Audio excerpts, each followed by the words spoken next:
Bismillahirrahmanirrahim. Wa jildul maitati, dan kulit bangkai iza dubigo apabila telah disamak.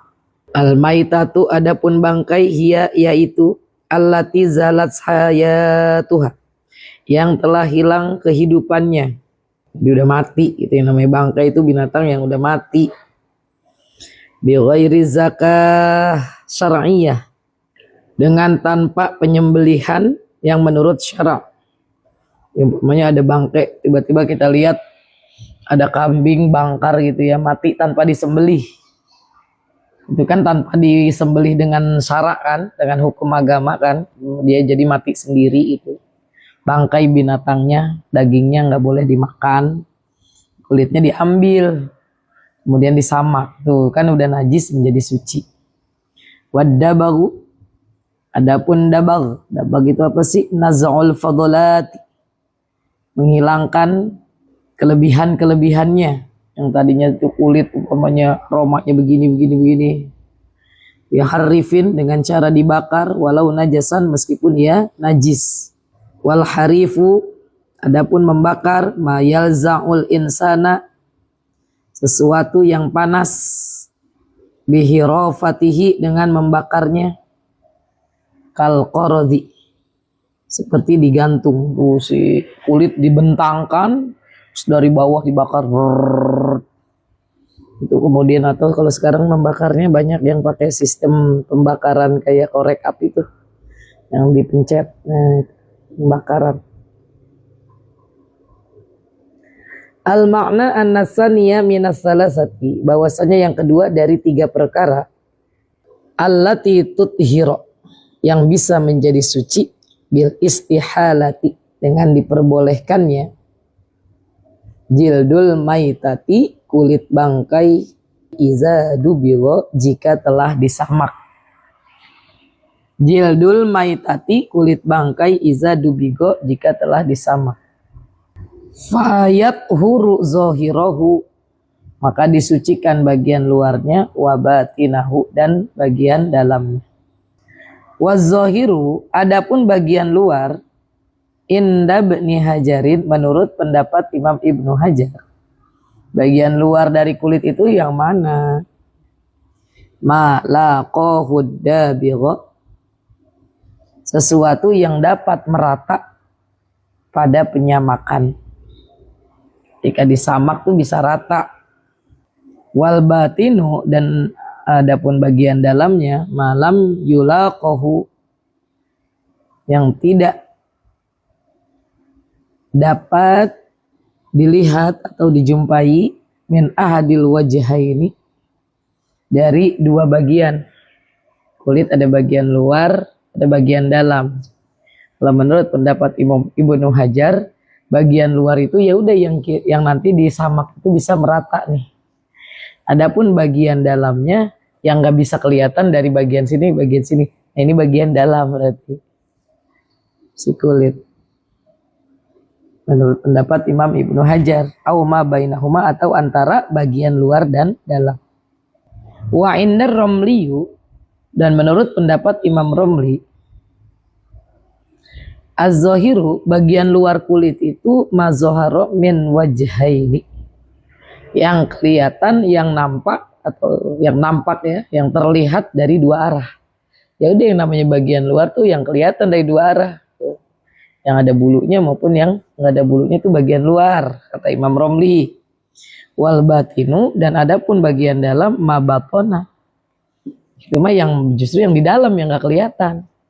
Jadi kalau menurut pendapat Imam Romli mah, yang namanya bagian luar kulit itu ya udah, nih bagian yang ada bulunya, nggak ada bulunya, nih bagian luar nih. Kalau bagian dalamnya ya udah yang nggak kelihatan di dalamnya itu, mabatona, apa yang di dalam. Ammasya'ra, adapun bulu-bulunya tuh, rambut-rambutnya si binatang, alladzi 'alal jildi, yang di atas kulit, fala yathur, maka tidak suci, itu bahkan bakal dibuang. Bidda bagi, dengan disamak, illa, kecuali in kana qalilan, Jika kulitnya atau bulunya tuh si syar, rambut-rambutnya binatang itu sedikit banget yang tersisa gitu ya. Habis dikuliti itu dicabut tuh yang ada rambut-rambutnya mau dibuang, ada sisa sedikit. Fatahharo tabaan lahu, maka disucikan yang mengikutinya. Indab nih Hajari, menurut pendapat Imam Ibnu Hajar, kalau dikit mah nggak apa-apa. Jadi ke bawah suci itu.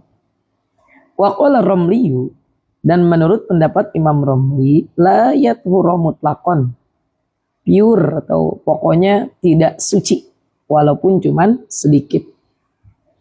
Lakin tetapi yu'fa anil qalili minhu, dimaaf dari karena sedikitnya itu rambut atau bulu. Sebenarnya emang nggak suci kata Imam Romli, cuman ini termasuk najis yang dimaaf karena saking sedikitnya. Kalau menurut pendapat Imam Ibnu Hajar kan ya suci cuman sedikit, karena sedikit jadi suci ngikutin bagian yang banyak. Summa inna mahal, kemudian bahwasanya tempat uhrol jildi, mensucikan kulit, bidabaghi, dengan sebab disamak. Jadi posisinya si kulit itu tadinya najis, disamak jadi suci. Izata najasa, jika najis, jika kulit itu najis, tanah jasa, jika najis si kulit tadi bisa babil maut, dengan sebab mati, dengan sebab siang hewannya itu mati, bi ankana tohiron, karena keadaannya suci, halal hayati, ketika hidup. Waktu hidup mah dia bukan barang najis, dia menjadi najis karena hewannya itu mati.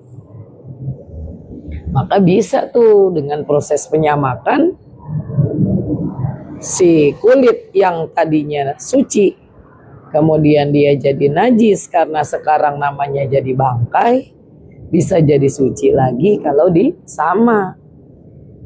Amma izakana najasan, adapun jika adanya itu barang najis, kajildil kalbi, seperti kulit anjing, wal khinziri, dan kulit babi, wa matuladu minhuma, dan yang dilahirkan dari keduanya, wa matuladu minhuma, dan yang dilahirkan dari keduanya, au min ahadihima, atau dari salah satunya, dilahirkan dari anjing atau dilahirkan dari babi. Seperti ada perkawinan antara anjing dengan kucing. Si kucing ini melahirkan tapi anaknya si anjing, tetap dia najis. Kan dari anak salah satu keduanya, apalagi dari jenis yang sama. Pokoknya dari salah satunya juga, maka itu mah najis. Najisnya juga namanya najis buwal lazo, najis berat. Nah, kalau dari kulit anjing, babi, dan anak keturunannya atau salah satu dari keduanya, falayat huro, maka tidak menjadi suci bidabawi, dengan disamak. Disamak sekalipun itu yang memang barangnya masih hidupnya juga najis, tidak bisa menjadi suci walaupun sudah disamak. Wa hukmul jildil mutanajjasi, adapun wa hukmul jildi, dan hukum kulit al mutanajjasi, yang najis, bil mauti, disebabkan dengan kematian. Si kulit kambing, sapi jadi najis nih dengan sebab si kambingnya udah mati. Ba'dad dabaghi, setelah disamak. Hukmus saubi, seperti hukum pakaian al mutanajjasi, yang najis, yang terkena najis, binajasatin mutawassitotin, dengan najis mutawassitoh, dengan najis sedang. Gimana tuh caranya? Setelah udah disamak, seperti hukum baju yang terkena najis dengan najis sedang. Fayat huru, maka akan menjadi suci. Fayat huru, maka akan menjadi suci. Bima yutharu bihi, bima yutahharu bihi, dengan sesuatu yang menyucikannya. Dengan sesuatu yang mensucikannya. Jadi situ si kulit udah dicuci, gitu ya, mengalir air sampai hilang rasanya, baunya dan warnanya, sampai nggak ada bau perengus si kambing, ada baunya si kerbau atau sapi tadi, gitu ya. Disucikan setelah disamak, lakin tetapi la yadurra, tidak mengapa atau tidak membahayakan, asarud dibaghi ba'da ghuslihi, sisa penyamakan atau setelah penyamakan, sisa penyamakan setelah dicuci. Jadi kalau udah jaket yang kita cuci itu udah habis disamak kan, udah jadi jaket, dicuci sama kita, udah sama halnya seperti menghilangkan pakaian yang terkena najis mutawassitoh. Bagaimana cara menghilangkannya? Itu sampai hilang rasanya, baunya dan warnanya. Insya Allah di pelajaran-pelajaran ke depan kita akan pelajari tentang apa saja tuh macam-macam najis ya. Insya Allah, maka mudah-mudahan kita diberi istiqomah buat melanjutkan supaya ngaji kita nggak separuh-separuh gitu ya. Nah kalau di sini nih ada pembahasan hukumnya kulit yang telah disamak seperti hukum pakaian yang terkena najis jika setelah dicuci dan najis mutawassitoh itu. Nah kan kita harus tahu nih najis mutawassitoh itu najis yang seperti apa, bagaimana cara menghilangkannya sampai hilang rasanya, baunya dan warnanya. Maka udah habis dicuci mah udah seperti pakaian yang udah dicuci dari najis, di pakaian tersebut suci. Ya. Wa masara hayawanan, dan sesuatu yang menjadi hewan. Nah, ini ketiganya nih. Sesuatu yang menjadi hewan. Al makna an-nasalisa minas salasati, bahwa yang ketiga dari yang tiga. Allati tuthira, yang disucikan, bil istihalatin najasati, dengan membolehkannya sesuatu yang najis, allati istahalat hayawanan, yang berubah menjadi hewan. Seperti apa? Kal maitati, seperti bangkai, idza sorot dudan, jika menjadi cacing. Nah ini ada bangkai nih, bangkai kan najis nih. Tiba-tiba nih, atau ada kotoran. Ada kotoran. Kotoran itu kan najis nih, mau kotoran manusia, mau kotoran binatang. Dari kotoran tersebut ternyata berubah menjadi cacing. Nah si cacing itu, karena dia hidup kan, binatang hidup, udah berpisah dari si kotoran tadi. Si cacing nih, padahal terciptanya dari kotoran yang najis. Atau dari kulit bangkai. Dilihat. Itu kok ada ya sesuatu yang hidup dari kulit itu, ya kan membusuk, lama-lama jadi cacing. Nah si cacingnya tersebut, yang tadinya najis, jadi nggak najis. Baju kita kena cacing, gitu ya, atau kulit kita kena cacing. Padahal si cacingnya ini dari bangkai. Ini dari bangkai itu si cacing itu jalan-jalan ini kita kena.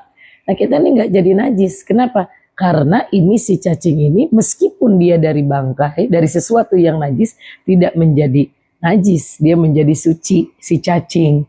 Karena dia menjadi benda hidup walaupun dia tercipta dari sesuatu yang najis. Jadi yang ketiga dari hal yang najis berubah menjadi suci adalah sesuatu yang menjadi binatang, baik itu dari si bangkai atau dari darahnya atau dari kotorannya, gitu ya. Tapi dia sudah menjadi cacing.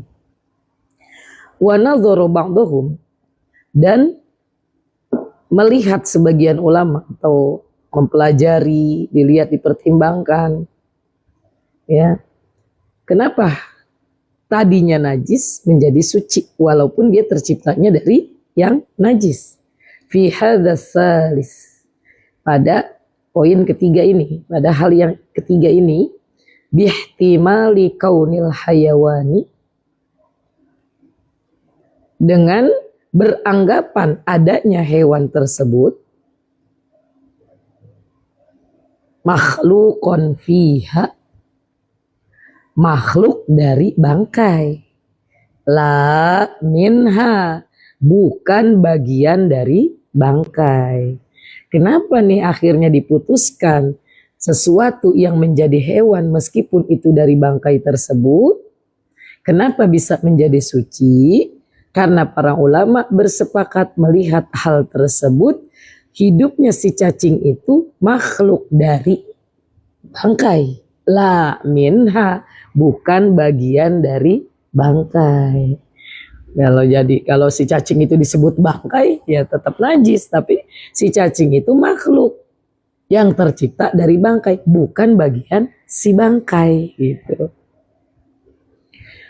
Waqala, dan diucapkan dan berpendapat ya, fala yuhsanu tamtsila bihi, tidak baik memberi perumpamaan dengannya. Pokoknya ini mah lihatnya udah kuasanya Allah, itu barang makhluk hidup, nggak usah pakai banyak diimtisalkan, nggak usah pakai banyak diberikan contoh-contoh gitu ya, karena fala yuhsin, maka tidak baik at-tamtsila bihi, memberi perumpamaan dengan hal tersebut. Tapi perlu kita ketahui bahwa binatang yang tercipta meskipun dari barang yang najis itu bisa menjadi suci dengan sebab dia mah makhluk yang memang tercipta dari bagian itu, bukan bagian dari bangkainya. Wallahu a'lam bishawab.